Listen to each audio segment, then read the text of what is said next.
Media outlets are suffering. They're cutting costs and staff, and they only have themselves to blame.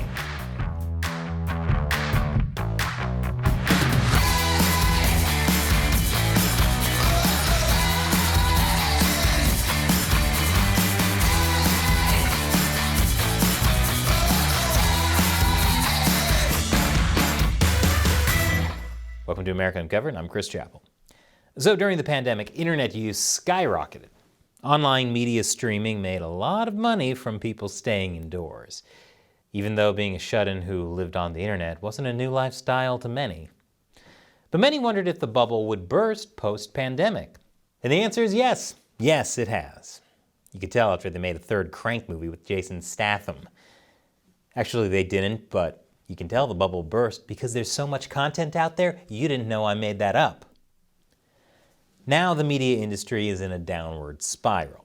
Rising costs and competition, combined with fears of a recession, are scaring a lot of investors and business executives. Outlets are responding to the new economic reality with layoffs, hiring freezes, and other cost-cutting measures. Now, when I say that the media industry is in a downward spiral, I'm not joking. I really mean the entire media industry. This includes social media sites like YouTube, which is shutting down their attempt to make original content, and Snapchat, which is restructuring. Actually, that is impressive, since who knew there was enough still left of Snapchat to restructure? Meta is also announcing a hiring freeze, and Twitter layoffs are happening too. Although that might be less to do with the economy and more to do with Elon. To be clear, they're laying off employees, not users, even though I think some posts should get you fired from Facebook. A Minions meme? Pack up your desk, Cheryl. It's also affecting music streaming sites, sports programming, and even celebrity shout-outs. Spending $4,000 to get Oliver Platt to wish your aunt a happy birthday isn't a viable business model? Who knew? Layoff season is in full swing for esports as well, hurting the likes of Upcomer, Game Informer, and G4. But honestly, who still watches G4 in 2022? Probably people who still use landline phones, listen to CDs, and update their MySpace page, if I had to guess. But wait, there's more. Streaming giants like Netflix are laying off staff, and so is Warner Brothers Discovery, which is a bigger deal than it might seem. With over $50 billion of debt, Discovery wants to cut costs as much as possible. Discovery's downsizing measures will cost over $1 billion, with the hope of finding $3 billion in annual cost savings. They're spending $1 billion to try and find $3 billion? That's like me spending $20 on a vacuum to try and find $60 worth of nickels in my couch cushions. Big money, no whammies. This, in turn, hurts a lot of networks under Warner Brothers, like HBO, HBO Max, and Warner Brothers TV. So if you work in film and TV, tough luck. I know, crazy, right? The entertainment industry is such a stable workplace, and Hollywood is so wholesome. How could anyone get chewed up and spat out there? Why are all these layoffs happening? Well, some of it has to do with the economy. Inflation and supply chain issues have slowed down the ad market and at the peak season too, which comes as a blessing to all of us who have barely survived holiday marketing throughout the years, and is less of a blessing to those of us who depend on revenue from holiday marketing to fund our business, like America Uncovered. On the bright side, instead of YouTube doing the demonetization, it's now the one getting demonetized. Doesn't feel so good when it happens to you, does it, YouTube? But declining ad revenue isn't the only problem. Competition has been exploding over the last few years as more companies start their own streaming services, and prices for streaming services have risen. Yeah, I'm totally going to throw $15 a month at 10 different services. Dream on! And I mean, to some extent, it was inevitable that there would be a media decline post-pandemic. After being stuck inside for so long, many people are starting to rethink their priorities. Turning off screens, going outside, getting some fresh air, that sort of thing. A lot of these things aren't under the control of media companies, but for one type of media, the downward spiral might be very much their own fault. You see, there's something else being hurt by the cuts at Discovery, and that's CNN. Mainstream news media outlets like CNN are trying to cut costs too. Yep, now they're cutting costs and cutting corners. And they probably deserve what's happening to them.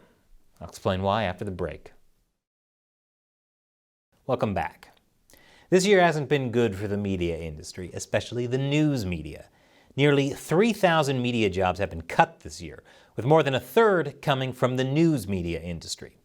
Part of it was shutting down stupid concepts like CNN Plus, a subscription-based streaming app that hoped to get customers to pay $5.99 a month. You wanted people to pay to see more news? If someone wants to spend money to have soulless ghouls try and scare them, they can just go to Halloween Horror Nights. And CNN's new CEO says there are more cuts where that came from. Other news media like Vox and Gannett, the owner of USA Today, have laid off staff as well. Gannett's cost-cutting plans in particular have been a huge blow to local newspapers. According to the Des Moines Register's executive editor, the marching orders were to try and protect resources for big metro papers by cutting smaller papers. It's always fun watching the really big guys protect the somewhat big guys at the expense of the little guys. Trickle-up economics works. And those protections include the boss himself. These cuts were made just a week after the company announced it had lost $54 million during its second quarter. I don't know why they felt like they needed to lay people off, though.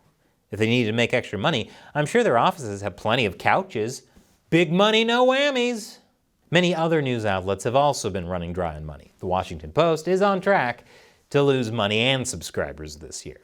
The Atlantic faces another year of roughly $10 million in losses, and the LA Times is struggling to find its footing after having to nearly shut down during the pandemic. And if you haven't heard word of other news media laying off staff this year, chances are they've already done it. They just didn't report on it since, well, they fired all their writers. At this point, I think they just share their stories by writing them on bathroom walls. So why is the news media so short on cash? One reason why is because people are just getting tired of the news. Except, of course, America Uncovered. You still love us, and we love you back. The news media loves talking about controversial and scary things, and they especially love covering former President Donald Trump. Even though it's been close to 3 years since he's been out of office, they still keep bringing him up. Trump is like an ex from 3 years ago the news just can't get over, and sabotages all their current relationships because they just can't shut up about him. But to replace Trump-era crises, scandals, and tweets, the news cycle has taken to constantly barraging people with depressing headlines and a never-ending state of alarm. They do this for the clicks. But survey data shows Americans have grown weary amid what feels like a never-ending cycle of bad news.